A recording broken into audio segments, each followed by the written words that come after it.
Let's do it. Alright, welcome to Master Memories, the podcast where my friends talk about their lives. I'm here with Joshua Perry Schwarber, aka Joshua, aka Josh my lover, in my phone at least. It's a good name. You have any other nicknames I missed? A lot of people just call me Perry for some reason. Joshy Bear, that's a good one. My mom Oh, calls Joshy me. Poo. Joshy Poo. Can't forget that A one. lot of Joshies. Joshy, any word after basically works. Yeah. How often are you called by your last name versus your first name? In high school, I was called by my last name more because I guess high schoolers love calling people by their last names. But nowadays, not that often. Every once in a while, but not super often. I feel like there aren't a ton of Joshes that we know. Yeah, I feel like almost the opposite. I feel like Josh is like the one name where I never call anyone by their first name. You're one of the only people who called me Schwarber. Really? Yeah. Yeah, I was talking to my mom one time and I was like, Josh, and she was like, who? I was like, oh, Bads. She was like, Bads. Like, I forgot his first name was Josh. It is. I feel like when I'm around you guys, I get called Schwarber more just because there's another Josh. But aside from that, yeah. not Then really. freshman year was also Sugi. So 3 Joshes. I love Sugi. I miss that guy. I miss him too. I should hit him up. Sugi, get on the podcast. Yeah. No, honestly, my dad not getting on the podcast, wild. It's messed up. Yeah. It's like he abandoned you. Honestly, I have a lot of father abandonment issues from that guy. Freshman year, man, I grew up without a father. What can I say? The entire time. Yeah. What's your first memory of us? Probably the first day of Mount when you claimed that you could make the best mac and cheese, and then we had the very, very, very short-lived nickname Mac for you. Yeah. And we really thought everyone thought it was gonna stick, and I've never seen a nickname not stick so hard. Daniel tried so hard to make it. Everyone tried so hard because you said you had this magic way you made mac and cheese. It was a magic fork. First of all, I want to say I said this thing once and then it took off. Literally like one wildfire. time. Yeah. I wasn't even there. Yeah. We all just heard about it. We're like, oh, it's Mac. Yeah. And then everyone was excited about it. Everyone called you Mac for about 3 hours, and then Landon is just a very nicknameable name. Like I rarely call you Landon. Yeah. No. Lando's. I like Lando. Yeah. I don't even. Do you like that? I don't care. I mean, honestly, 98% of my life I've been called Landon, so any nickname is fine with me. See, I'm a big nickname guy. Really? Like, if I ever have kids, they have to have a name that's like a very nicknameable name. Hmm? Like if they had something like George. I guess Georgie's a good nickname. But, like, just any nicknameable name I feel like is so much better for kids. Yeah, for Landon, you don't really need a nickname because there's not like so many different Landons, you know? Exactly. And it's not even that there's a lot of them. I'm a big nickname guy. Like, I feel like I call most people by something. Yeah.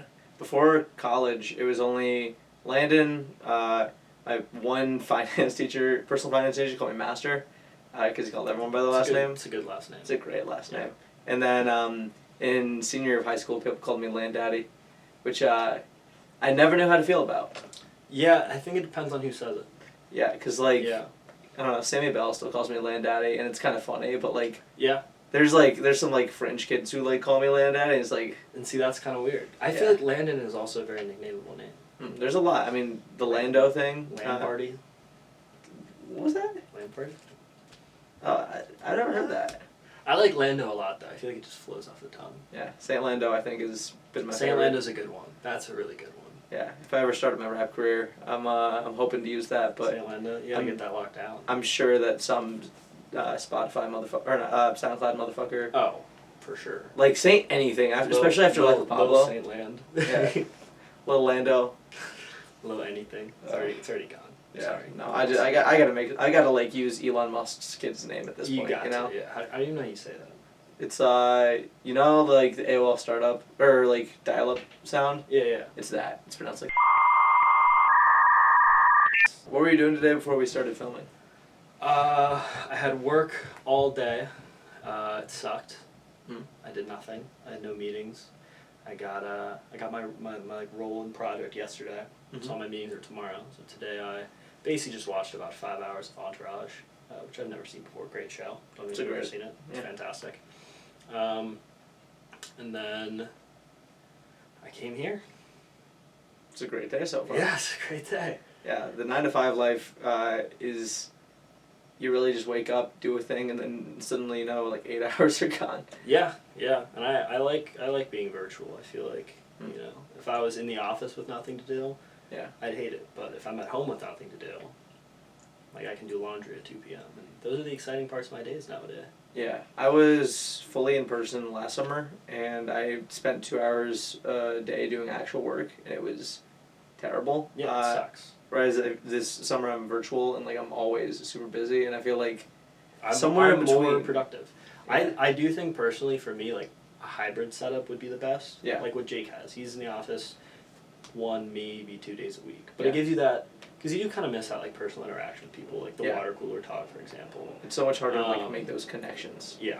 But at the same time, I'm way more productive on work if I'm at home. Really? Yeah. Because I feel just a lot more comfortable. I feel like, you know, I don't know what's going with that, but I feel just a lot more comfortable. I feel like I'm in my own space. I have my own setup with everything I kind of bought and use, and can just listen to music or like watch a movie while I work. And I feel like I just like pump things out way faster than if I was like in an office setting just with AirPods in all day. Yeah, I think I'm the exact opposite. I think it's almost like the pressure of like, you're in public, you should like, at the very least, look busy. You know? I get that too. I think there's kind of a trade-off, at least for me, where like, if I have a lot of work to do, Yeah. I want to be alone to be able to do it. But on like a slower day or something where I have like a couple things to do but nothing like super pressing, nothing I need to just like grind on, Yeah. then I kind of feel that way. Because I feel like those smaller tasks kind of become more important, if that makes any sense. No, I understand what you're saying. Yeah, but when I'm kind of like locked in on something, I feel like I do better if I'm kind of just in my element. What does your typical day or week look like right now? Right now, with work kind of going, I normally wake up like 7:30. Mm-hmm. I start work at 8. I have meetings at 8, probably 2-3 days a week, which isn't bad because they're what my company calls walkable meetings. So I have like a company phone and I like just go on a walk and take these meetings. It's very nice. That's I relaxing. love it, yeah. Yeah. So normally I wake up at 7:30, take a shower, I go to Panera and get a coffee. I have the Sip Club membership. It's a great membership. Oh, okay. I didn't realize I was sitting with a Fantastic. Sip Club guy. Sip Club guy. Last Yeah. night too. Really? Yeah, Ryan and I go probably twice a day. Damn, what does Yeah. this Sip Club membership entail? I might have to get myself something. So it's $8 a month. Actually, it might be 10. But you get unlimited drinks from Panera. So whether that be, I normally get an iced coffee in the morning, and Mhm. then I'll get like a Diet Coke or something midday if I want it. And you can go every 2 hours, Damn. free. It's a No good charge at all. It's a great, if you use it. Like if we go, once, twice a day, every day, like we're getting our money's worth for sure. Yeah. So I love it. So, just so you know, this podcast is now sponsored by Panera. Yeah, You get a sponsored Sip by Cup Panera. for much money. Yeah, it's between $8 to $12. I'm not too sure. It used to be Yeah. 8, but you didn't used to get sodas. We would anyway. Yeah. But they change it to include that, so there is a price. I think it's something along those lines. Yeah. But yeah, wake up 7:30, take a shower, go do that, take a walk on a meeting, or kind of read emails. I normally eat lunch around noon, work the rest of the day, and then after 5, I'm either playing golf most days, like quick 9 holes or something, and then the place I live at, everyone who lives there is between the ages of like 22 and 30, so the Mhm. most packed the gym ever gets is at 6:30 in the morning, which I would prefer In to the go. morning? Yes. Huh. So I would prefer to go then and get it done before work. Yeah. But it is so packed, it's unbearable. So Yeah. I go at like 8 or 9 p.m. I just like walk to the gym, and then I walk home, take a shower, go to bed. It's a good day. That is a good day. So Yeah. that's like Monday through like Friday, basically. Yeah. I normally go to the gym right after work on Friday because it's also dead Yeah. at that time for some No, reason. Friday, Saturday, Sunday, I feel like no one's at the gym, and it's so much nicer. It's so much nicer. Yeah. Occasionally you get a Sunday rush, but not all the time. Yeah. Normally it's a little chiller. Yeah. You gotta pick your hours on Sunday, I feel like, especially Mhm. when everyone's at church, you know? Yeah, and they Do also that. have like gyms always have weird hours on the weekends. It's true. Like the gym that Ryan and I go to is like close at midnight every night. Yeah. But then on Sundays it closes at like 7. Yeah, I remember when I worked at the gym, we were open to midnight during the week, and then Saturday it was like not 10, and then Sunday it was like 9 or 8. Yeah, like I don't know. I don't know either. I have no real complaints about it. I feel like that's not like an absurd thing. But Yeah. Where are you golfing at, though?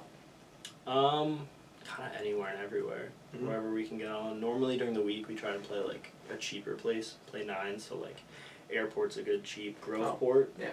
You familiar with Groveport? Of course I am. It's like $8. Have you played Gahanna Municipal yet? I do enjoy Gahanna Municipal. That is an underrated track. People hate on that track. That's low key my home course. Like growing up. It's like a solid golf course. Yeah. Like if it rains, you're a little. I'll let it cut curse during this. Yeah, do whatever the fuck you want. You're a little fucked if it rains, just because it's kind of in a ditch. But otherwise, like they keep the course in good condition. It's always cheap.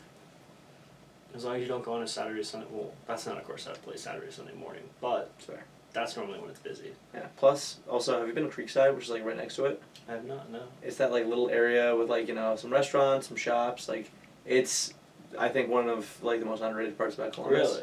It's like not big, but like there's like. It's just like the vibe. Like it's just cool. Yeah, there's like a little canoeing thing if you want to go. There's a walking trail. There's Cold Stone. There's like a couple shops, a couple restaurants. Like it's a fun little place. It doesn't sound bad. I might have to check that out. Yeah. Also, who's the normal group? The we you've been referring to. So I golf with Ryan probably like 99% of the time. Makes sense. And then normally it's a mix. We got to get out there. We haven't golfed yet. Yeah. We need to. Ryan and I were talking about that. Yeah, we should look into something. My tee shots are horrendous right now, but everything else is still there. Who's aren't? No, I mean, yeah. Everyone's are. My tee shots are horrible. Ryan's been hitting this little snap up that no one understands.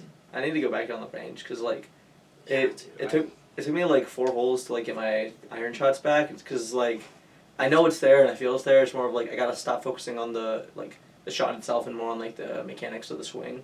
Yeah. So I always try to fix my problems on the course, which is the worst place to do it. Yeah. But I think everyone would be better if they would at the range. Everyone would be better if they spent 20 minutes at the range putting, but no one does because putting's boring. Yeah, I feel like I also put enough time in my life into putting where I'm like, eh. Yeah, like if it goes in, it goes in. It's meant to be. It's meant to ball to line. Yeah, exactly. I need to. What I want to do is like, if I have a weekday off, depending on like my work schedule or whatever, I want to go to Topgolf during the day, like before or during the cheap hours, and go just on the first floor. Yeah, and because it honestly hit balls. Because Topgolf is a better driving range than like most driving ranges, and like you get accurate everything. Yeah, you get so much good readings. You have so many drills. As long as the balls are solid. Yeah, and then also like, so when I would golf in high school and middle school, honestly, every Sunday I would hit the biggest bucket of balls out at Westerville's like driving range. Mm-hmm. Yeah. And so, it like honestly like when thinking about it, especially with inflation now, I don't know what Westerville's bucket of balls prices are anymore. I do believe it is $18 for the biggest bucket. For the biggest bucket, and then I think it's 10 or 12 for the large, which is 75. Yeah, but I feel like you could probably do some like price comparison shit and like maybe Topgolf's by the hour.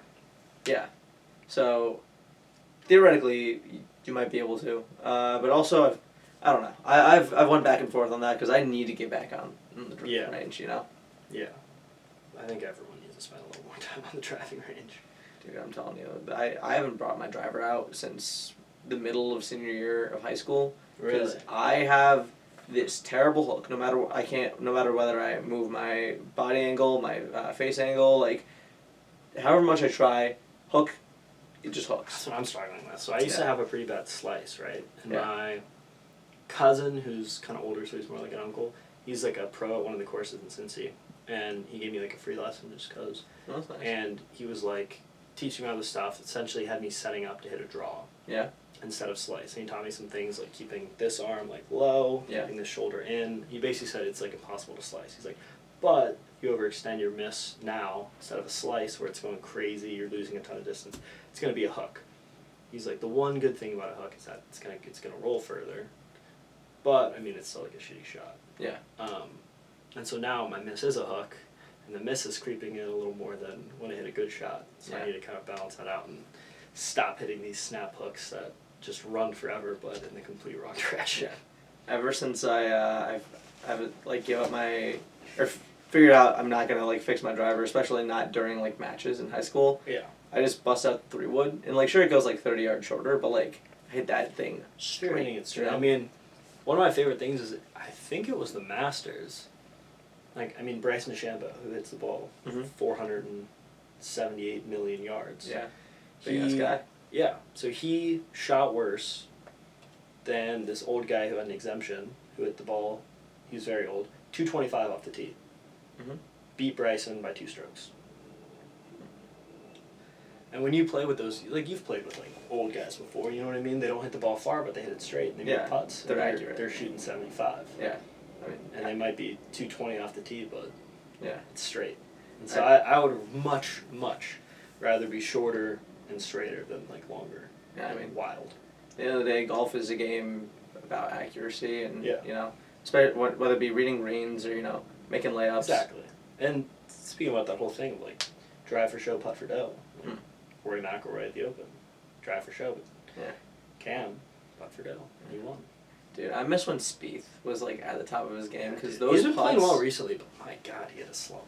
Dude, I remember I only went to golf camp for 2 years, but when he won the Masters, I was at golf camp, and I just, at the beginning of the camp, I was just like, okay, I'm gonna, like, pick a pro, because, like, everyone, like, we were low-key betting, but, like, with Kennedy and everyone has their favorite. You know what I mean? So it's like, I like this Spieth guy, you know, he putts real well, good like, all dude. this shit, and then he just took the fuck off. Yeah, he went nuts for a while. Yeah, no, he was insane, and yeah, I'm happy he's doing better, and I hope he can come back to the top. Because he was top 15 at the Open. I think He so. won one event this year, Yeah, on a year after he won the same event. So he's coming back. His new swing's, you know, ugly as hell, but it works. my swing's way uglier. So, like, who am I to tell him? Where do you lean politically, and why? I've kind of had a weird political kind of journey. In high school, I definitely leaned right. And then coming into college and kind of getting some new friends, new experiences, kind of just learning more about the world, I leaned much more, like, very left. Mhm. And now, kind of seeing everything that's gone on, you know, the past 4 years, learning, growing, I think I'm very middle. And I know, I hate when people say that. But it's true. Like, I think it's weird when someone agrees 100% kind of blindly with one side or the other. I think that, as many do, like, the two-party system is very flawed. Yeah. And so there's things on the right I like and things on the left I like. But I would say, if anything, I still lean a little left. I mean, I do still lean a little left. But it really depends on kind of the issue. I hate people on both sides. I like people on both sides. And I hate everyone on the far end of both sides. So almost like Switzerland. So I'm still learning and growing, kind of figuring out what's important to me, because at the end of the day, like, people's political views a lot of times stem from what's important to them. Yeah. Whether it be, you know, money, healthcare, kind of the list goes on and on about what people care about, and that kind of influences where they lean, who they vote for, kind of policies they support. So I'm still kind of learning and growing as best I can, but I do absolutely hate politics. Yeah. I think it divides people nowadays, and that kind of makes me sick. I don't think, I feel like most people from, like, our age group or generation or whatever the fuck are just, like, so disillusioned with everything, just because, like, the last, like, 8 years has just been, like, nonstop, like, chaos, you know? Yeah, and like, I think social media doesn't help with that, because you're just, so much information is coming at you at all angles, and like, I went on Twitter and I blocked a lot of, like, political words from both sides, just because I hate all politicians. I think there's never really been, like, a good guy in politics. I feel like that's almost impossible, and that's just, you know, the way that the business, the way the job works.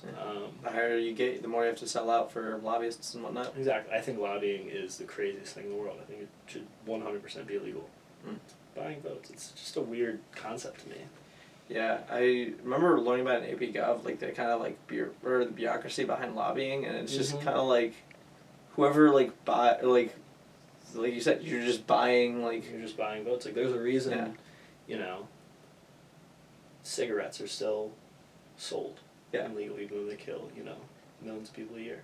Yeah. Hundreds of thousands. I don't know the number. A lot of people. Yeah. Like, big pharma, big farm, like, so much that, exactly. like, probably shouldn't be allowed to get away with, only because, Yeah. like, they make billions of dollars and can donate some of it to nice politicians. And the thing with me is, like, I hate politics, and I hate politicians, I hate everything about it, but I'm never... A lot of people freak out about a lot of things, like, with politics. They freak out about what someone said, what someone did, and while, like, I do agree with that, but my dad always has this saying...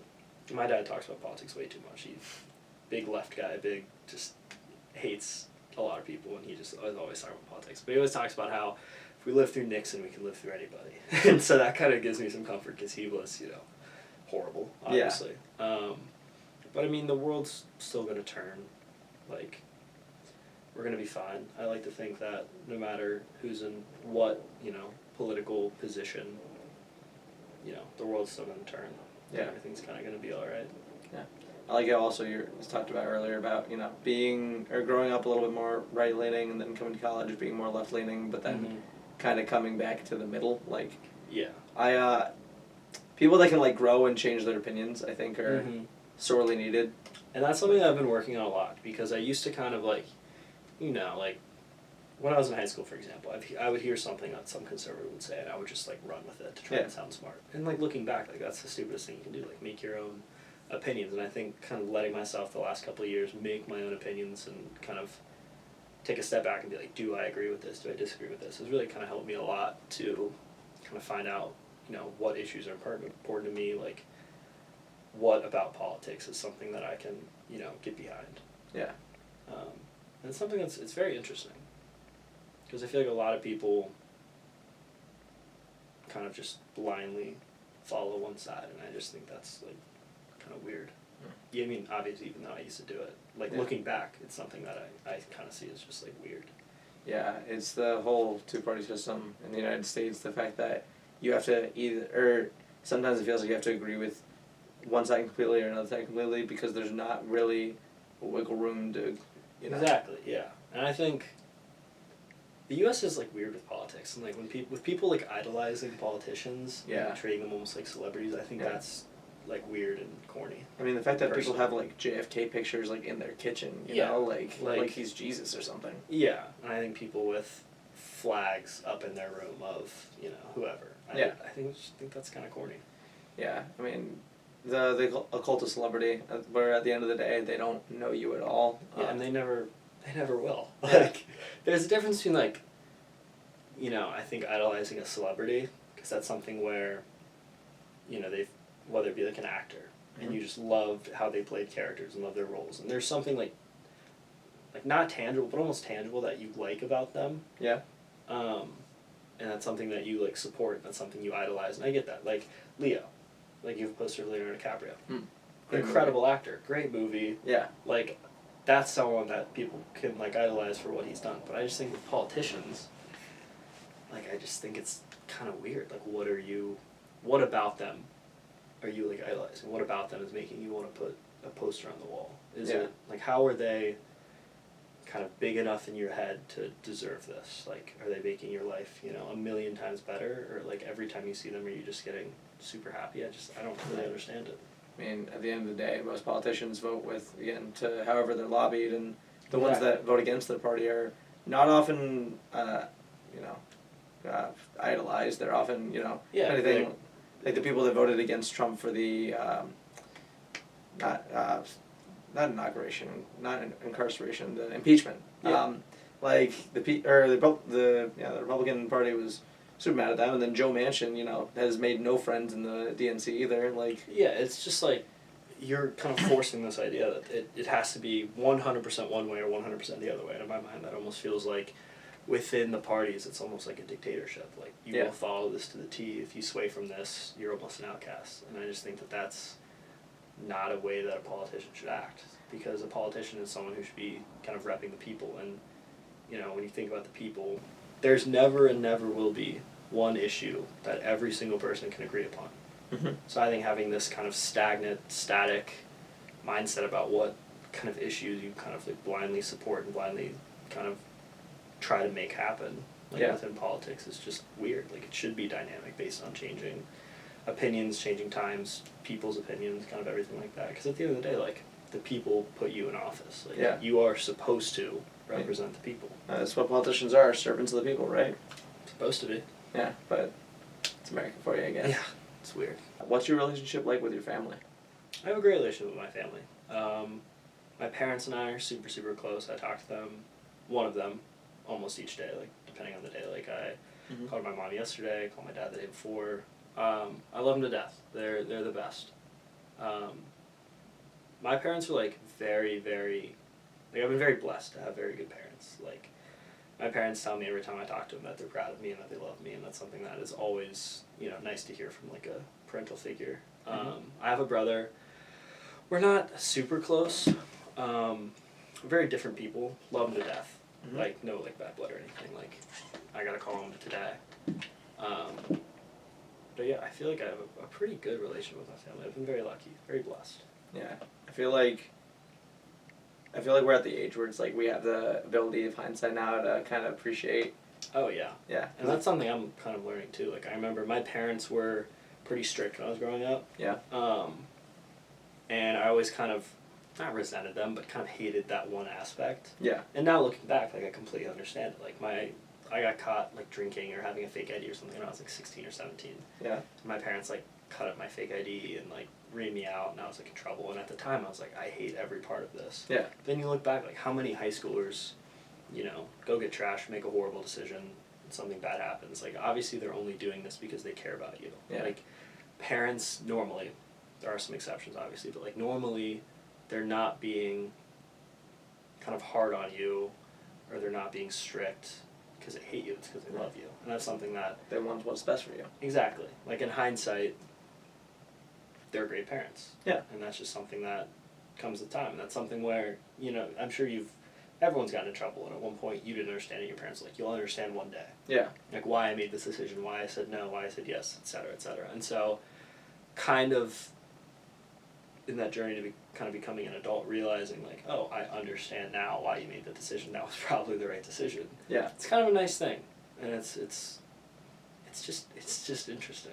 Yeah. I feel like between the hindsight and also, like, growing up and realizing, like, your parents aren't, like, these monolithic figures. They're, like, people, Yeah. like, good days, bad days. They have hopes and dreams. And, Yeah. I feel like once you have, like, those two things kind of unlocked in your brain, like, it kind of changes a lot of your perception and relationship with your family, and Oh, 100%. strengthens it especially, Yeah, I agree 100%. I remember I used to, like, nowadays, I talk to my parents, I ask how they're doing, like, they tell me about, like, their days, like, what my parents like working on at work, kind of just things going on in their life, where as a child I'd never kind of ask these questions. Yeah. Like, it was more about me. Yeah. When you're a kid. You're worried about kind of yourself more. You're not realizing your parents go through struggles too. You're not realizing they are doing things with their lives that, maybe they want to talk about. Maybe they want to share with you.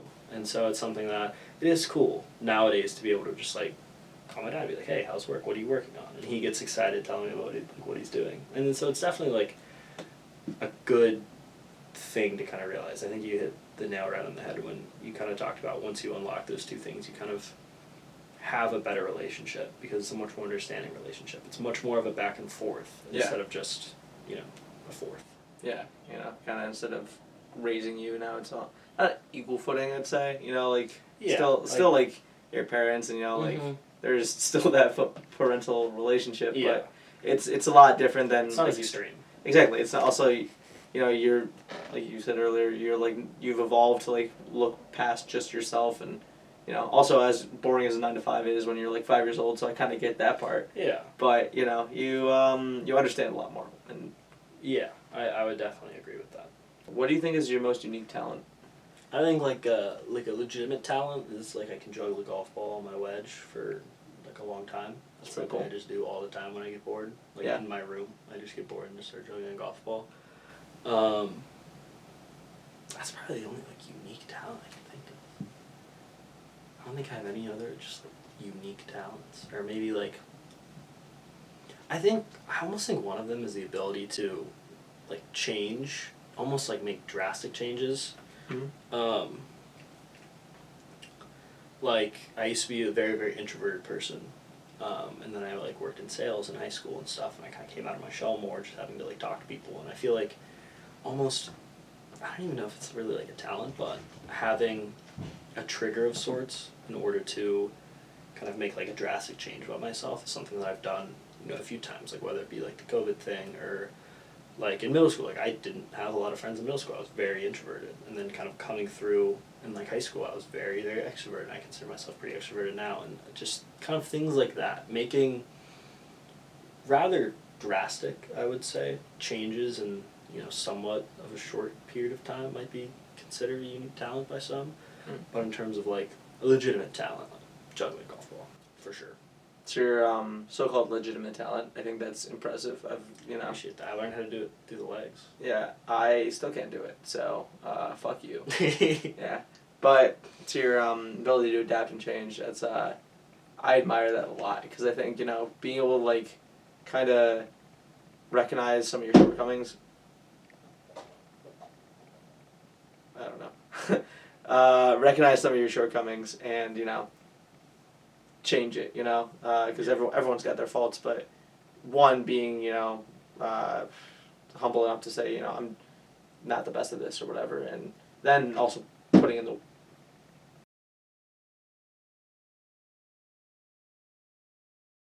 What were you doing when you first got the news of COVID? I was on spring break at my buddy Cal, obviously you know Cal, Cal's house down in Florida, and it was right when Odell got traded to the Browns. So I hated it, being a Bengals fan. Everyone else there was very happy, obviously. Yeah. And we honestly were just celebrating because we were like, oh, hell yeah, like 2 more weeks of spring break. Yeah, it's going to be awesome. And then I remember our flight was like 2 days later, and everyone was like looking at everyone in the airport like they had like they were gonna die. Like everyone was like tweaking, just kind of looking around at people. Like it was a very weird day. I just remember being at the airport and everyone like looking at me like I had a knife in my chest or something. Yeah, that was a weird time, like looking back on that. Yeah, I think it's a very interesting thing for like Ohio State students specifically because we were all on spring break. Yeah. And we all kind of have that uniting factor, whether it be in Florida or at home or wherever. But like everyone had the exact same thought of like spring break forever, and then and then it just was like within 48 hours it's like no, it's we're gone. Yeah, like people thought the world was gonna end. Yeah. People were just over, and at the time, like obviously you have no idea. So whether or not when people thought that people legitimately thought the world was gonna end. Like that's not even like a hyperbole when I say that. Mm-hmm. And nowadays, like hindsight being 2020, you're like, oh well, they were crazy for that. But like at the time, like no one knew. Like it was something where you're like, wow, like if I get this, I'm going to die, and everyone's getting it. Like this is fucked. And now it's just an everyday inconvenience. Yeah, and like it's weird. It's almost like a breakup with no closure. Like, because it started. Yeah. It started hard, and then it basically kind of some ups and downs, and then it ended, but like there wasn't really a set date. Yeah. Like at one point places just started opening back up, and like some people today still walk around with masks, a lot of people don't. It's just one of those things where like it ended, but for some people it didn't, and it's just like there wasn't like a hard like it's over. Yeah. I think it'll be interesting come winter time, because remember last summer we had our mask stuff as well, but then fall and winter cases went up. I think it might just be a cyclical thing of just like summertime, no COVID. Well, not no COVID, but like much less worry about. Whereas like flu season has and people are gonna COVID. Free out because I feel like a lot of times like even now like you hear about a new variant every other day. Like no one cares anymore. Yeah. And I don't know if that's a good or bad thing. Like I'm not a scientist or doctor. I have no idea, but I'm not worried. I don't know if that's stupid of me not to be worried at this point, but it's just one of those things where like it's never happened in our lifetime. Like no one really knew. It hasn't happened in a long time. Like I can't remember the last kind of pandemic of this size where so many people were affected and so many things shut down, so many things changed. Because it changed so much. Like me being able to work remotely is directly because of COVID. Yeah. Like GM would never let people work from home ever before. And that was like 3 years ago. There wasn't even a thought to be like, why would you ever do that? And now people won't take jobs if they can't be remote. I wouldn't have taken this job if I couldn't be remote. Like that's one of the conversations I had with my boss. She was like, yeah, I don't care. Like one of my bosses is from and now lives in Venezuela, and she just does it remote. And so it changed a lot, and it's very weird. But looking back on kind of it starting is kind of something I think about, because it changed everybody's life. Yeah. Like everybody. I can't remember the last time one kind of event affected everybody. Yeah. I mean, like you said, it's on a global scale. Like, Yeah. there's nowhere in the world that you can hide from COVID. No. Yeah. No.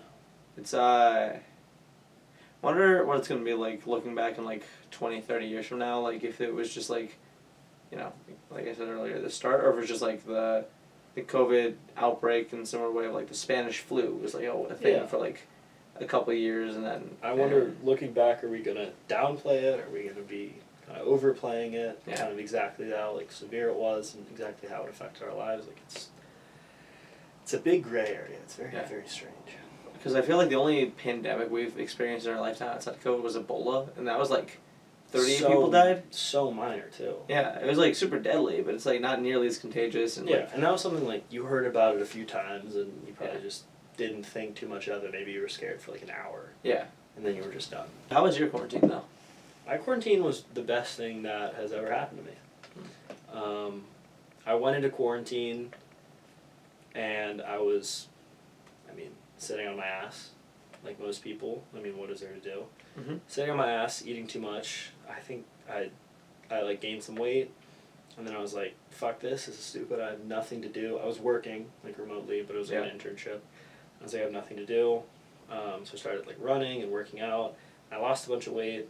I got a lot more confident. I came to school kind of almost feeling like a different person. And I genuinely do think that was like the best thing for me. It was what I needed. Like I always I never worked out before COVID ever. Really? Like never stepped in a gym. And I always told myself I never would unless someone like said I was fat. Like called me fat. Mm-hmm. And I remember one day, like maybe like a month into like the actual quarantine, when I was just like sitting on my ass, my brother was like, holy shit, like you look fat. And like I joined a gym the next day.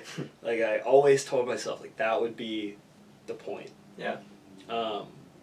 So I know people have some varying opinions on quarantine. I think not being able to see your friends sucked. I think a lot of aspects of it sucked. Yeah. But I think it was almost like the kick in the ass I needed to kind of get like back on track.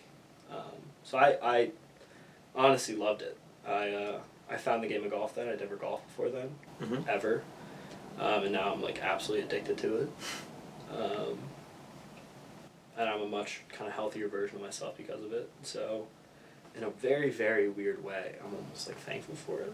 Not for, COVID and what happened to a lot of people who died and all that stuff, obviously, but like the opportunity to not have opportunities to go do anything else but kind of better myself was something I very much needed.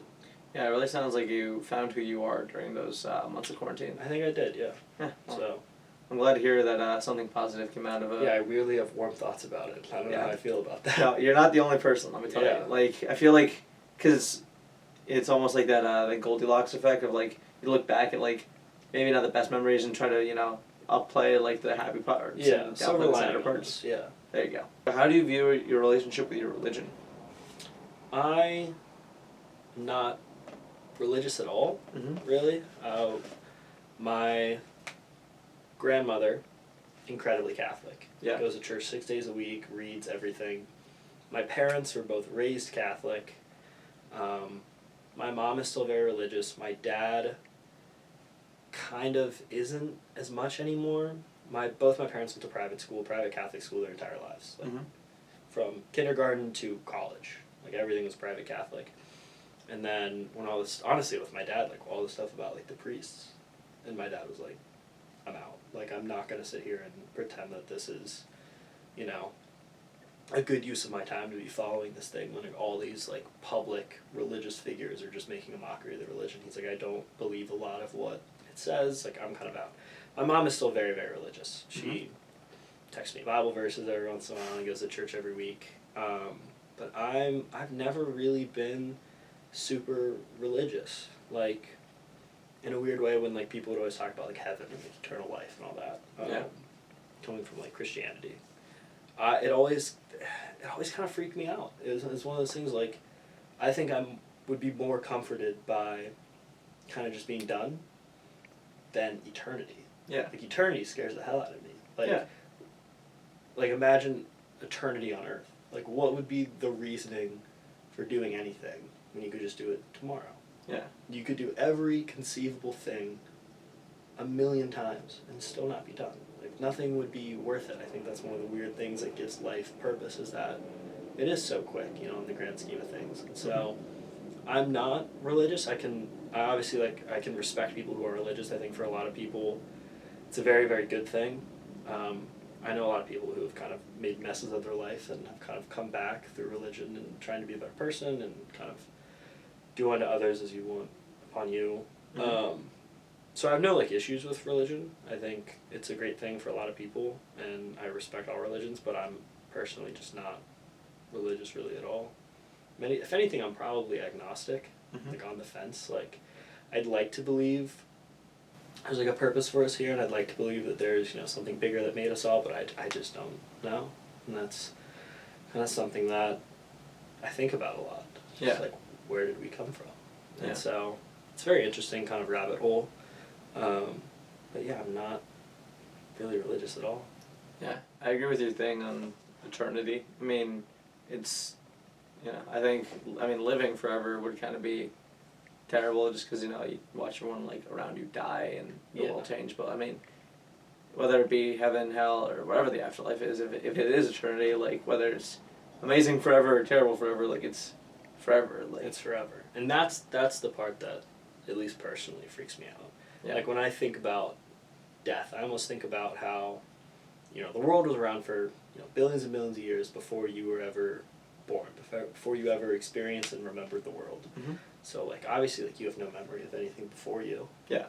It's not like you feel like you were kind of missing out or anything like that. Or even, like, when you go to sleep. You go to sleep on nights where, like, you don't have, like, a nightmare or something, or, like, a dream. Like, you wake up, you have no real perception of anything that happened in that time, kind of in the outside world. And it's not like you're aware of the nothingness of some of these things I'm talking about. And I think that almost makes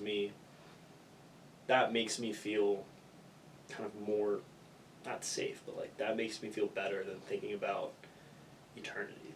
Yeah. In a weird way. No, I get it. I don't know. It's, have you ever seen The Good Place? Or? I have not, no. Yeah, there's a whole thing about, it's like a show about heaven and hell, but almost a sitcom way. I don't know. I haven't seen it myself, so I've only seen bits and pieces, and it talks about it, and I feel like there's a part where, like, in heaven, or in The Good Place as they call it, like you know, there's guys like, yeah, I'm orgasming forever, but I don't really, like, feel anything anymore because it's just, like, forever. But but then, like, they introduce the thing where, like, you know, you go on and, like, you'd, like, leave the good place, and then you're just, like, not existent anymore. I feel like kind of a second death. Well, there's the death that, like, you know, you die, and then there's the death of, like, when your name is said for the last time on the world. But like the movie Coco. Exactly. But a third death of, like, you know, choosing to be done with forever sounds also hella scary. But I don't know. I'm just philosophizing or whatever. No, and I get that. I think it's just a weird thing. And the other thing that freaks me out, and kind of being, I guess, agnostic, is what you would classify me, is, like, there's some, you know, like 200, like, bigger religions in the world. There's so many religions. Yeah. And they're all, you know, similar in ways, but also very, very different in ways. And it's like, are we ever really gonna know, like, who's right and who's wrong? Is there a right or a wrong, or is it all right? Is it all wrong? It's just one of those things that just always kind of freaks me out. No, I agree. I mean, especially, like, religions where it's like, if you don't believe this, you know, you're not going to whatever the positive afterlife is. Like, when I was reading Kareem's autobiography, he was, like, talking to his, like, devout Catholic or Christian teammate, and he was like, you know, if you don't believe in Jesus, you're not going to heaven. Not, like, saying in a way of, like, you know, like, you should follow me. It's more like he's worried about his teammates. But, like, someone, like, mentioned, like, if a little girl in India dies, and, like, she doesn't even know who Jesus is, she's not going to heaven. It's like, no. Yeah, like, if a baby dies. Yeah. Like, as sad as that is, like, what happened? Because they're too young to, like, believe in any religion, you know? Yeah, and they can't even talk, let alone think, like, legitimate, like, thoughts like that. Yeah, they don't even know they exist. And it's just something that it always has kind of freaked me out in a way. And it's just, I mean, in a weird way, the beauty of it is, like, it's a question that will never kind of truly be answered. And I think part of that, and part of like the beautiful aspect of it, is like it's faith. Yeah. And I think when someone like believes in their religion and kind of does these things, I think it's kind of beautiful in a way, because they have faith that what they're doing is right, and I like respect that in a way. And it's not something personally that I kind of abide by, but I can appreciate it when someone else kind of acts or feels that way, if that makes sense. What would you say is your biggest regret? I don't have a lot of like real regrets, because I'm one of those very, very corny people who kind of think that like all the decisions in your life, all the regrets you may have, like they led you to where you are now. So if you're happy with where you are, it's not truly a regret. But I think waiting so long to kind of get in better shape is something that, you know, I guess I would consider a regret. And then like, I don't know, I can think back to just like maybe like some interactions with people where I said something, you know, I might not have meant, or I said something like I shouldn't have. And I think about that every once in a while, just like I regret saying that. But at the same time, like, I would never go back and change anything, just because I think everything I've done, every regret I might have, has kind of led me to who I am now. And I think that that's kind of part of the beauty of life, is like, you might make shitty decisions, but that gives you an opportunity to kind of grow. And I think that without having regrets in a way, without having kind of decisions you've made that have made you grow, then obviously you're not like growing as a person. Yeah. So it's kind of a weird, I kind of teeter-totter a lot on it. But I don't think I have any like legitimate serious regrets, just because I think every decision I've made has kind of led to where I am now, and I mean I'm very happy with where I am now. I have great friends. I'm very thankful and like very blessed. So I don't think I have any like big like, oh my god, I would go back in time and undo that. Yeah. That makes sense. Yeah, no, I'm on the same mindset of, you know, for better or for worse, whatever happened to you made you who you are. Yeah. And that doesn't mean like, if I did something shitty, like I don't want to make like amends or something. Yeah. But in terms of like the act or whatever, Yeah. I think that like what's done is done. You kind of just move past it. Yeah, that too. Plus, I mean, sometimes it takes you like realizing you did something shitty to like learn and grow as a person too. Exactly, and I think that's kind of the silver lining of it. And I mean, like we were talking about, like life is too short to kind of go back and have all these regrets. Yeah. Like I don't want to be on my deathbed thinking about all the things I could have done. What would you say you're most worried about? Future, kind of in a very broad way. Like, I hate planning for the future. Like if someone asked me to book a trip for even like a year, 2 years from now, like I wouldn't do it. Like I hate planning for the future. I hate giving myself an idea of what the future is going to look like in case it doesn't pan out that way. So I think just the future in general like scares the shit out of me. Like I have no idea where I'm going to be in 10 years. It's not something, like I like having small goals, but I don't have any lifetime goals. There's not some job I want or some car I want or something like that. I'm a very much kind of coming into my own as more of like a go with the flow to an extent. Like obviously have like goals and try your best to make like the right decisions for yourself and for the people around you, but I mean whatever's gonna happen is gonna happen, but at the same time like the future does just absolutely scare the shit out of me. That and the ocean. The ocean scares the fuck out of me. The ocean? Yeah, the ocean. Why the ocean? I've never heard about this. Because we've only explored like a very small percentage of it. Okay, that's it. I thought you meant like, you know, you go on the beach and you're just like, No. Yeah, but no, I agree with you. I mean, I'm also a very go with the flow person. All the spring break and whatever trips, like I've always been like, you plan that, I will go wherever. Yeah, like sign me up. I'm there. Yeah, I'm the same way. I just let Ryan plan everything. Yeah, I feel like also like in our 20s, like you can't really plan for farther than like a year or two in advance, just because like I agree 100%. things are just in such a turbulent state, you know, where life's gonna move and change a lot in the next 100%. not even a couple of years, like even a couple of months, you know. Yeah, like 2 years from now, we might be at a wedding for one of our friends. Yeah. Like, that scares the shit out of me. Yeah, no, I can't wait to be at Adam and my wedding. It's gonna be great. But no, it's I do understand the future. I feel like, especially thinking about like, you know, having kids or like the big changes. Yeah, like I can't even, you know, commit to a relationship, let alone having a kid for the rest of my life. Yeah. You can't break that commitment. Well, you can, but you're Kind a of shitty person. Yeah. Yeah. Like you can never live that down. Yeah.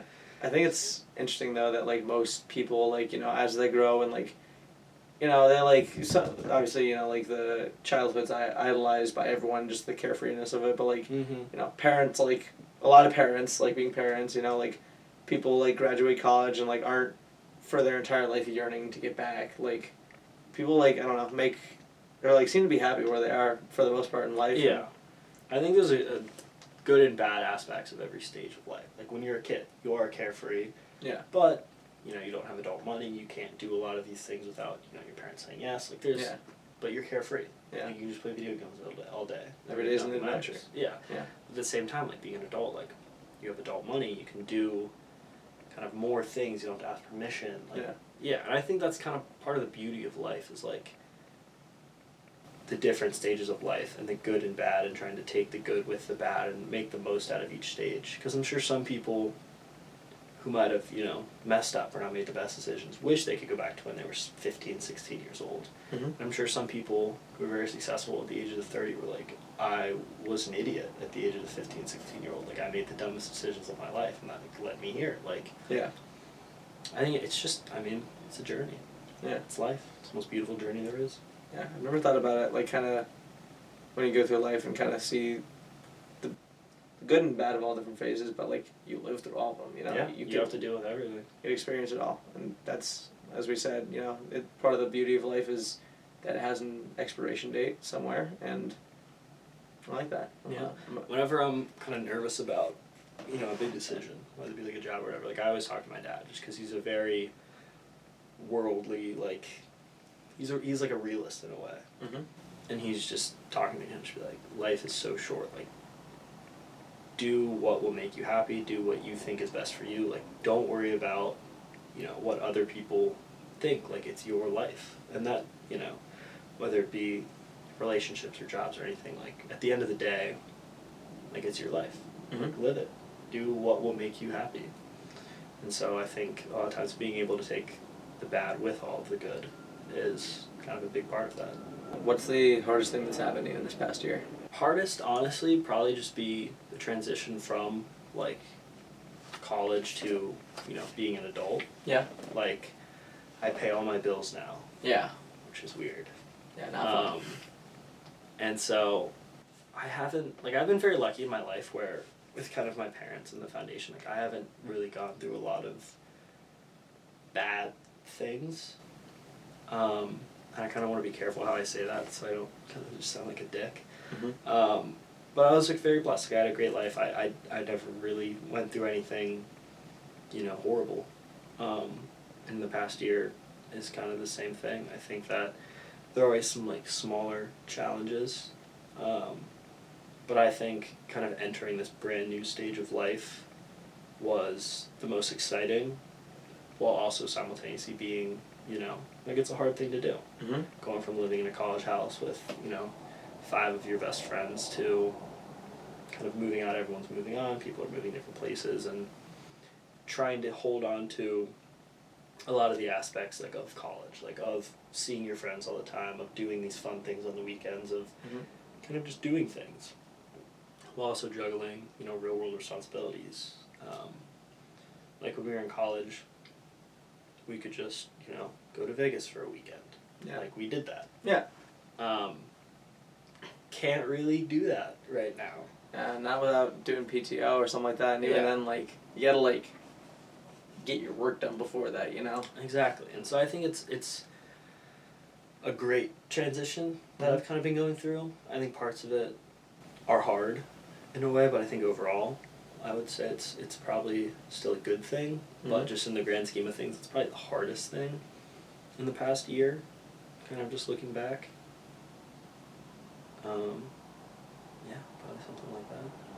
Yeah, a lot of people have said that to me for this question, and I think it's very valid. You know, like it's growing up, it's always like, you know, real life is scary. You know, like working a 9 to 5 for like the next 40, 50, however many years. It's prison.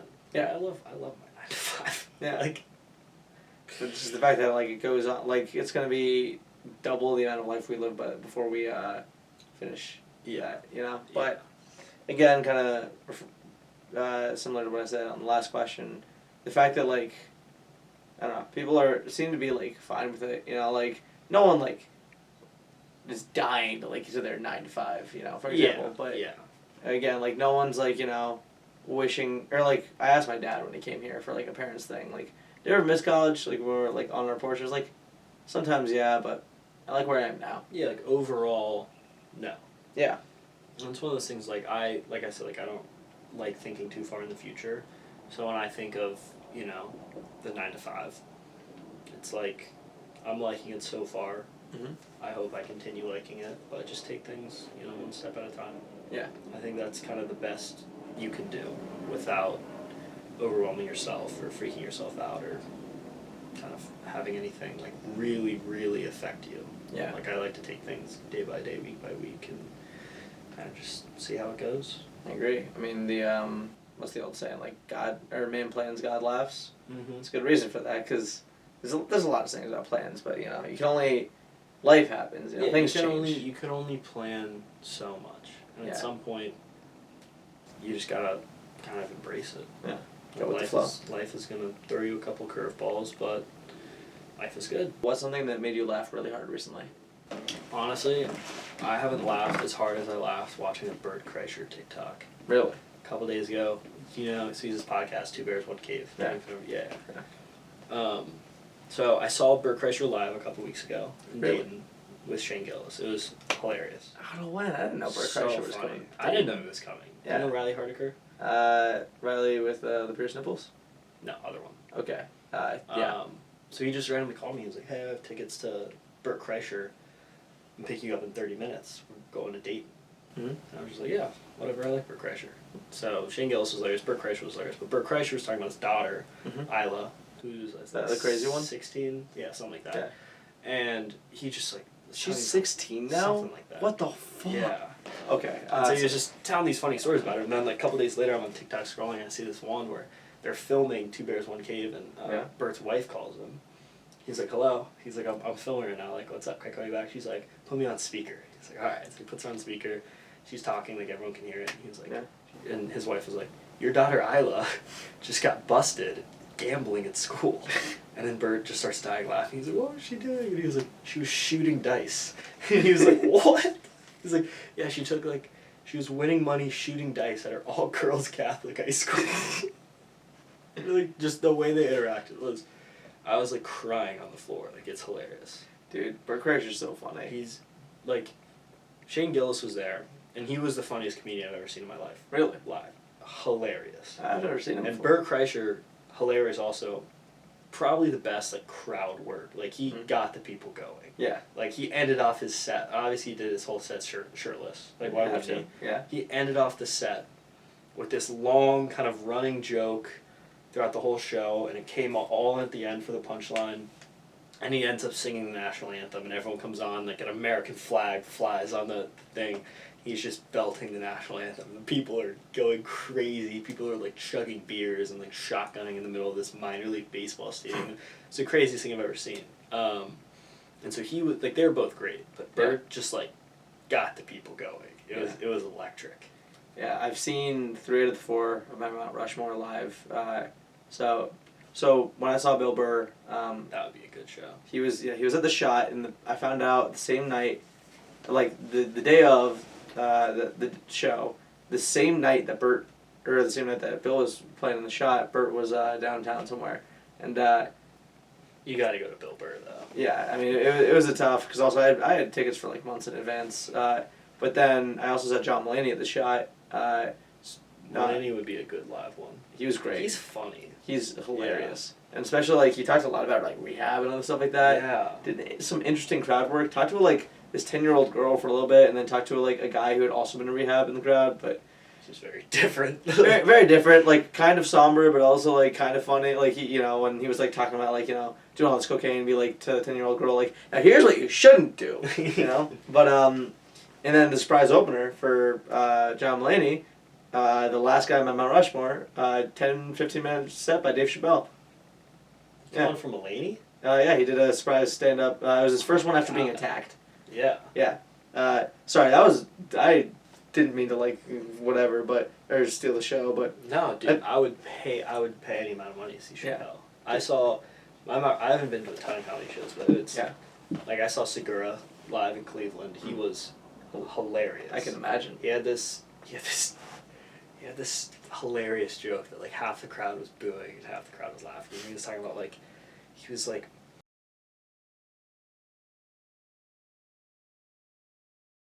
the funniest thing I've ever heard, and half the crowd was just booing and the other half was just like cheering. That's hilarious. No, I've only seen those two comedy shows. Actually, no, I also seen one other person, but I can't remember who. But they're a fun time, especially the fact that you don't need a good seat or a good view. Yeah, You it just doesn't matter. Yeah, but I need to see Bert Kreischer. I only got into him when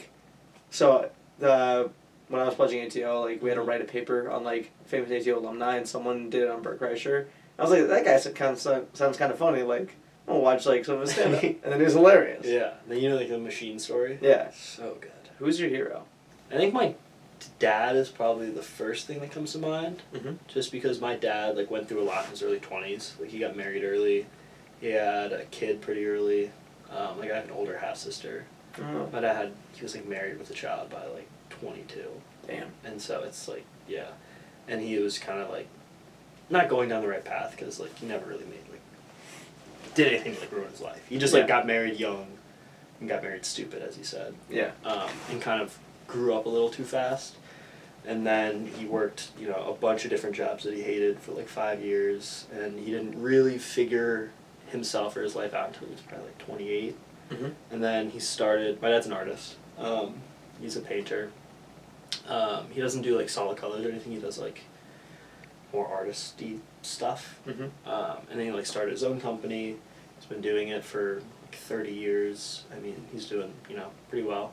And he kind of just had a moment, kind of changed his life for the better. Stopped kind of rushing into decisions. He told me a lot of times when he was younger that he used to rush into decisions and not take some time to kind of really think about things. And I think that's one of the reasons he's so much of a realist nowadays.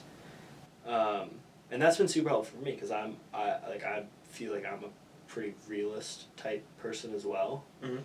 Some people find that it's cynical at times, and maybe it might be, but I think just kind of knowing someone and having someone that didn't always make the best decisions kind of for himself, and then watching him kind of flip that and kind of make right decisions for himself. And him and my mom have been married 30-something years, incredibly happy. He still buys her flowers all the time. And That's cute.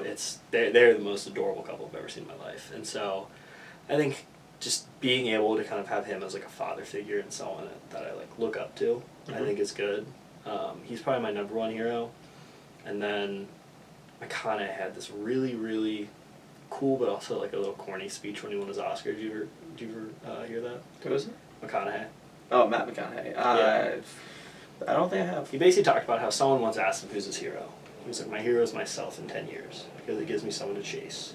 And I just thought that was a little corny, but at the same time, true. Yeah. In a way. And so that's probably number 2 is just ripping off Matthew McConaughey and kind of saying myself in 10 years. Yeah. Because I want to have someone to kind of chase in a way. Yeah. Well, it sounds like you had a great dad. Love my dad. Yeah. But also that second guy, it's you in 10 years, pretty cool too. Yeah, hopefully. Yeah, from what I heard. Yeah. Hopefully he still has all his hair. Yeah, hopefully he's not peddling meth. That would be a real shame. I don't know. I've heard a lot of 32-year-olds just start peddling it. I mean, it's the years to it's do a it. midlife crisis. Is that a quarter-life crisis? I think so nowadays, yeah. Yeah, I don't know. Age is a weird thing. I feel like you have 5 life crises, and then you die. Yeah, basically. Yeah. I'm excited for him.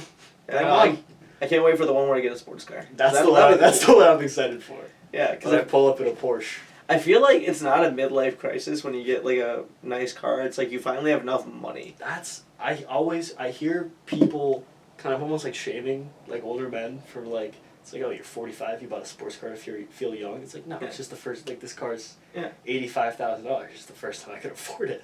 My grandfather, his entire life, came from Poland to Canada, eventually to America, and always wanted a Cadillac, I believe it was. Good German car, And good American car. Worked a bunch of different stuff. Grinded, supported a family, all this stuff. Finally, got a Cadillac. Next day, he had a heart attack. So Is he okay? he died from that heart attack. So I don't know why I laughed at that, because it's probably not the. It's kind of funny. It's a little bit funny, but also I don't know. There's a poetry in there, but also at the same time, again, when you work your entire life, you find it's a reward to yourself, but also I think that people saying that buying something extravagant for yourself is a midlife crisis is stupid, because if you could find I agree. if it's something you've been looking forward to your entire Yeah. life and you finally have the ability to do it, go for it. Yeah. You If you've been a millionaire since the day you were born, Yeah. and then you go off and make this extravagant purchase to feel young again, that's different. Yeah. That doesn't happen. People buy sports cars so they can afford them. It just happens to be midlife. What's your favorite tradition? I think any football tradition is probably my favorite. I think it's something that I've always loved, whether it be an Ohio State tradition, sing the songs when we kick off or anything like that. Anything sports related where a ton of people are kind of getting into it at the same time is something that I've always loved. Is there any kind of specific sports tradition whether it be March Madness, Michigan game? I don't know. I don't want to lead the witness. Probably just the things more for myself, when I'm at the games. Mm-hmm. People singing, people holding their shoes up, kind of things like that. What is the best thing that's happened to you this past month? Honestly, I think starting this job. I started about a month ago, but it's it's a job I enjoy. It's a job I love doing. And I think I'm just kind of excited for the future of it. And I think kind of getting the opportunity to actually start adulthood is something that I've looked forward to for a while. Something that, I've really appreciated so far. Yeah. I think having that disposable income in adulthood. Yeah, having adult money is also something I enjoy. Yeah, you got the 20s, the beauty of having the youth of, still being able to do shit and having the disposable income of adulthood. Yeah. You're almost living the best of both worlds. And Yeah. don't even have that big of responsibilities yet, Exactly. I think that's perfect. So I know you said you're so afraid of the future, so this might be an interesting question. Where do you see yourself going in the next 5 years, both personally and professionally? I see myself personally kind of coming into myself a little more, learning and growing, like I talked about, whether it be religious views, political views, kind of just finding myself a little bit more. On top of that, professionally, I have absolutely no idea. Geographically, somewhere else, being fully remote, I have the kind of options to go and kind of live wherever I want. And so I think that as of right now, I want to stay in Columbus for a year or two, and then maybe go to Charlotte or something like that, just another city, and kind of just get a different kind of view on life. Yeah. Why Charlotte?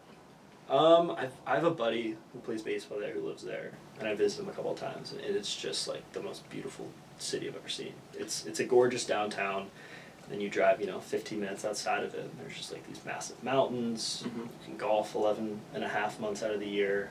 The people are it's southern hospitality, but not too south, if you know what I mean. Yeah. And it's just I've been there twice now, for a week each time, and I just absolutely loved everything about it. And I have some friends that are gonna be living there, so that's also another kind of pulling factor. I feel like the Carolinas are the not so hidden gem of America. Yeah. I've never heard anyone that doesn't like the Carolinas. It's impossible. You can do Yeah. you can do anything there. Charlotte wise, you're 3 hours from a beach. Yeah. You got we went hiking 20 minutes away. Mm-hmm. We played there's a lot of great golf courses there. Pinehurst is in the Carolinas. There's some big cities, Charlotte, if you're into tech, Raleigh's a big tech city nowadays. Yeah. I think there's just literally something for everyone there. Yeah, and you got just about every single major sport you're gonna want, and then the college sports too. Yeah. Yeah, that's just sports, but Yeah. Duke, you said, UNC, Panthers. everything's. Yeah, Yeah. no, It's- my mom wants to move to North Carolina, and my sister's parents-in-law both or family-in-law I should say, are all from North Carolina. So I feel like I'm gonna be spending a lot more time there. Yeah, it's not a bad place to have to spend some more time. Yeah, but I don't know if I'm ever gonna live or if I'll live there just because like I don't know, I need, like you said, need a change of scenery, and I feel like part of that growing up in Columbus is just getting away from the I rents. definitely understand that. Growing up in Cincy, I wanted to kind of get away, and that's why even Yeah. being remote, like I didn't, like my parents asked me to like move back home. I was like, no. Yeah. Like I love you guys to death, but like no.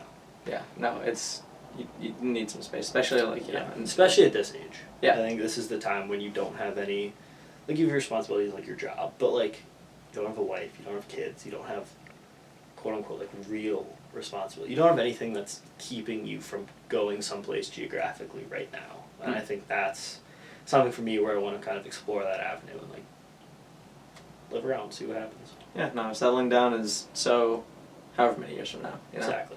What's one thing you want to have done by the next time we film? I don't know when that'll be, but I'm saying 3+ years from now. I think I want to know, kind of in a more clear sense, what my career progression is going to be.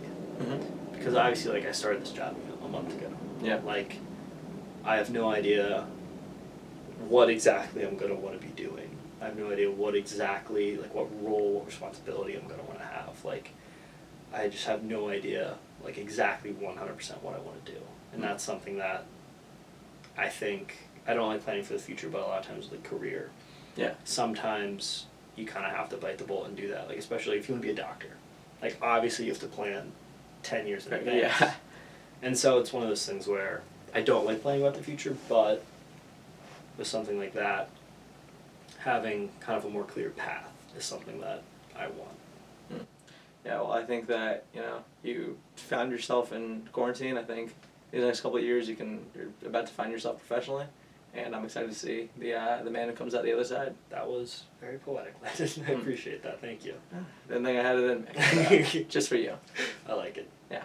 So that's the end of the conversational part of the questions. Wrapping up here, I got some quick hitters for you, right. and We'll rapid fire. yeah. So you know, try to say what comes first to your mind. But if you need time to think about it, go for it. But try not to overthink anything. You know. Got you. Yeah. So this is a moment in the mind of Joshua Perry Schwarber. Fair enough. What's a song that's been stuck in your head recently? Skyline by Khalid. Damn, you are quick with it. Every time I take one of those morning walks, it's the first song that comes on. It puts me in a great mood. If you ever need a great morning song to put you in a great mood, Skyline by Khalid. Go I don't on know the if you playlist. know it, but fucking incredible. Yeah, Khalid's great. Yeah, everything he does is fantastic. What's one of your favorite quotes or lyrics? Honestly, Life's Too Short. It's probably my favorite one because that's kind of a lot of times like the reasoning I use. Mhm. It's like, am I overthinking this? Like, fuck it, life's too short. Yeah, Why am I overthinking this? Go for it. You know? Yeah. Only have so much. What's the best show or movie you've seen in the past month? Entourage. What's And Top Gun Maverick, best movie. That's like everyone's answer. Yeah. I swear. That's the best movie of the Yeah, month. it's the movie of the summer. Yeah, Yeah. exactly. What's the best thing you've binged recently? Entourage. What's the best book you read recently? I don't read a lot, but the one book I've read, it's a Dave Ramsey book. It's not about like debt or anything like that. I don't agree with everything the guy says, but it's basically a book for like young adults, kind of to learn more about mortgages and personal finance and all that stuff. And I think it's just a good book that I've kind of enjoyed. I skipped some chapters because like he hates credit cards and he has some chapters in that. And, like I don't care about that, but like learning more about mortgages and like benefits, healthcare, total compensation plans, like stuff like that. There's like important things that I want to like obviously like learn as much as I can about. So I think that's probably the best / only book that I've read in the past month. Yeah. Well, I got to read it because I have no idea what I'm doing with my Yeah, life. it's a good book actually. You can have it if you want it. Yeah. I'll look at it for the library. I'm making a big book list of what everyone's saying. So it's Some people read some great books. I don't read as much as I should. I only started getting back into reading this summer, but I'm really glad I did. But at the same time, I don't think, like, looking back, I don't regret it at all because, like, there's so many other things in college I'd rather have done than read, you know? Yeah, exactly. Yeah. What's your current and most recent job? I'm a customer self-service content coordinator for General Motors, and that title has doesn't really describe what I'm doing, but that is technically what I do. Well, it sounds very professional. Thank you. I appreciate it. Do you want kids, and if so, how many? I don't know. I go back and forth on that. Part of me says, like no, because like I have like some commitment issues. I don't like thinking about the future too much, and that's like a very big commitment. I think if I met the right person, yes. In my mind right now, this second, as a 22-year-old, do I see kids in my future? No. Do I think that will change? Probably. But I have no idea. I think it just depends on how me in 10 years looks. That's fair. That hero, that incredible hero. guy. Chasing that guy. Yeah. What's your favorite spot to eat nearby, whether it be sit down or fast food? Skyline Chili. Easily. All right. Yeah. I'm not a chili guy, so I can't really. Yeah. It's incredible. What's something you think is underrated? Walking. Great answer. What's your biggest hot take? I think people who collect sneakers and don't wear them are idiots. I completely agree. Yeah. Even though I have shoes I don't wear, I think like sneakerheads just refuse to wear them and throw them in plastic wrap. I think they're idiots. Yeah, I think just wear the shoes. I feel like it's a cooler version of those guys that like collect toys and don't take them out of the packaging. Exactly, and that I can almost understand a little more. Yeah. Because at the end of the day, like, it's a toy. Like, should you play with it? Probably, but 35, should you play with it? I don't know. But shoes, no matter the age, they're meant to be worn. Yeah. So. Huh. What's your favorite quality about yourself? I feel like I take everything pretty lighthearted. I can't remember the last time I was, like, legitimately just, like, pissed off, like, mad. Like, very, very angry. And that's something that I like about myself, is that obviously there's a time and a place to be serious, but I feel like I don't take anything too seriously, which I think is good, for me at least. I like it. What's your favorite outfit? I have this black Carhartt t-shirt that I just absolutely love. Probably that and like some black pants. Yeah. Any kicks to go along with it? Any white shoes. I have this one pair of Reebok white shoes I buy every 6 months, and I love them. Hey, you didn't wear the white Reeboks today? I wore other white shoes. I can't be graced with the Reeboks, I guess. Sorry, I don't have a fresh pair for you. Mine are old. I need to get a new pair. Yeah, I've always debated whether to like continuously get the same shoe, kind of like when they're worn out. Like, those are the last pair of black Vans I own, and they got destroyed at freshman year block, and I've just kind of like sad for the last 3 years. But like, should I get new? Should I? Like, should I essentially just replacing my shoes? I don't know. I feel like sneakers are very different than like going out shoes, you know? I agree 100%. You're stuck on a deserted island and you can only bring one thing. What are you bringing? You can't bring a boat, and if you bring any technology, there's no cell service. A gun. Shoot. What's your biggest hobby? Golf. Who are your best friends? I have a lot of people I consider my best friends. Like, I have, like, home best friends, school best friends. I think Ryan, just because I spend way too much time with that guy. And then, like, some buddies from home. Probably Ryan and Andrew are probably up there. If I had to, like, life or death pick. But yeah, I don't have like one, just like that is my best friend. I just have a lot of people I care about a lot. Yeah, I feel like not a lot of people have like a singular person they can point to, but like a like a very like small group of people. Yeah. What's something that you have to do every day? Honestly, like walk, even for like a little. Like, I feel like it just like makes my day infinitely better, especially like in the mornings. It wakes me up. I don't feel as like tight in my body. It almost is like a way to stretch it out. A lot of time I use that time to like call like a family member and talk or whatever. Either that or shave. I look horrible with facial hair. No, It grows in funny. I don't. Now that you say, I don't think I've ever seen you with like any sort of facial hair or beard or anything. Yeah, I'm not a fan. It grows in like thicker down here. It's not a good look. It's not for me. No. I wish I could pull it off, but I can't. I'm just content with that at this point. But I just feel like dirty if I don't. Yeah. Every November I play this game of Can I Grow a Beard yet? And every December 1st it's Nope. Nope. Yeah, mine would be horrendous. It would just come in like down here and it would not connect at all. It'd be a mess. Yeah. I don't know how like some middle schoolers can do it, honestly. Like, what's up with these kids? Yeah. What's your proudest accomplishment? Probably graduating OSU. Yeah. What's something that you want to own? House. What do you think the price of gas will be by the next time we film? 25 cents cheaper than it is now. So Maybe more, actually. I think it'll be definitely less than it is now. 'Cause I feel like some issues kind of around the world are going to be figured out. And things are going to get a little bit more back on track. So you think like the low $4 or? I think mid threes, honestly. Maybe even lower. I think that like this whole thing recently with how gas prices are so expensive is kind of just like pissed a lot of people off, and that is the one issue in politics every single person can agree on. Yeah. I think that's probably the only one. And I think that more is going to be done. Also, I think there's going to have to be some, since a lot of car companies are going like all electric, like GM's going all electric. I think there's got to be some incentive to keep a gas car. So I think prices are going to be lower. Probably honestly more than what I said. I think they're going to be maybe like low threes. I like it. Where do you want to visit next? Anywhere out of the country. I just applied for my passport. Really? 2 weeks ago, yeah. I've never had a reason to get it, and I was like, I still don't, but like I want to have it. So, anywhere out of the country. Anywhere specific in mind, or? I was thinking maybe like England or like Scotland would be really cool. They just have some good golf, some good kind of sights to see. But yeah, honestly, like Europe probably, Australia, just someplace Different. not in the U.S. Yeah. Yeah. What's one piece of advice you have for yourself, for the world, for me, whoever? Life is short. Don't overthink decisions. Do what is going to make you happy, because at the end of your life, that's the only thing that's going to matter. Yeah. And then, last, but certainly not least, what's your top 5 of anything? Like, 5 things, in no particular order that you are like, yeah. Yeah, I might go top 5 bagels.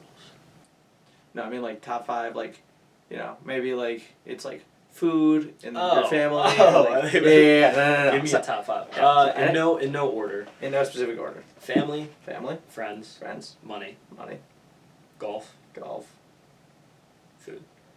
That is the quickest top 5 I've had by far. Yeah, that was a lot easier than me trying to think of like, oh, this is like top 5. I was like everything bagel number 1 for sure. Like, yeah, no, that was good. It was a quality top 5. Yeah, I And, appreciate it. More importantly, a quality interview. I'm glad you I were had a able lot to. of fun. That was good. I'm glad. Some great questions. Yeah, I can tell you spent some time on those. Yeah, So, I've been looking forward to have you on. yeah, that was a blast. Yeah. I'm excited to do it again in 3 years. Yeah, I'm excited. Like, I feel like I'm excited to watch some other people's responses to some of these questions. Yeah. I don't know if are you publishing them everywhere? yeah, they're gonna be on YouTube. Okay. I'm excited to see Hide all the followers. what some other people say. Yeah, right now I'm about 2.5 months behind on like between when I film and when I edit, and right now I'm living what I call the apocalypse, because it's between this past Saturday and this upcoming Tuesday. I have 1 day off every day. Every day. Yeah, outside of that, because I'm trying to get. That's a dedicated man. Well, the thing is, I'm calling this season 1 in this Yeah. room, because outside of one episode, everything's been filmed in here, and that was a whole thing. But so, because I feel like between season 1 and season 2, I'm like, life's gonna change a little bit, going into like, kind of work, kind of still in school, as well as like, I don't know, like living in a new house. So I gotta figure out the logistics there, especially living with 8 other guys. Mm-hmm. But yeah, no, it's I'm looking forward to it though. I think it'll be a really, really cool project. Yeah. Plus, like, the other thing with my laziness is now that, like, it's a little behind, like, by the time, like, these are edited and sent out to people, like, they've moved and or started their job most times. So, like, they're, like, watching it from, like, you know, their new home and, like, kind of watching this. Another thing I really like is I don't remember who does it. Some company does the same interview with celebrities every year. Oh, yeah. Billie Eilish is on every. Yeah, so I watched one of those, and it kind of looked at her now, her answers the same questions, and her answers back then. It was really cool to see. Because I remember I was talking at one point, like Instagram followers. In like a year, it was up like 300 million or something. Yeah. And just like a lot of things. And it was like, holy shit, like a year does, like a lot of things change in a year, obviously. So it's kind of cool to like look back and kind of see that. Yeah, it's going to be weird, though, like, when I'm, like, the 3-year mark is passed for the first one, and it's like, oh, like, I can do these again now. I'm saying 3 years. At first I said, like, 1 year. I was like, I feel like that's, like, too close for, like, some of these, like, bigger life questions. Yeah, maybe not enough has changed. Yeah, so, I think, 2-3 years, I think that's a reasonable thing, and I think a lot changed in that time, and I think it'd be really interesting to see kind of how people respond and kind of answer, and look back, and kind of see what's changed. Yeah. Plus I can do some sort of cool editing thing where it's like, you know, end here and then bah, you know, like completely new person. Yeah, exactly. But yeah, I don't. Starting with Baldwin yesterday. I'm letting you tell me how you want to end this thing. Whether it be wave at the camera, do a dab. I don't know. Just wave at the camera. Wave at the camera. Goodbye. See you guys. Sweet. That was great. Yeah, that was a blast. Yeah. It was just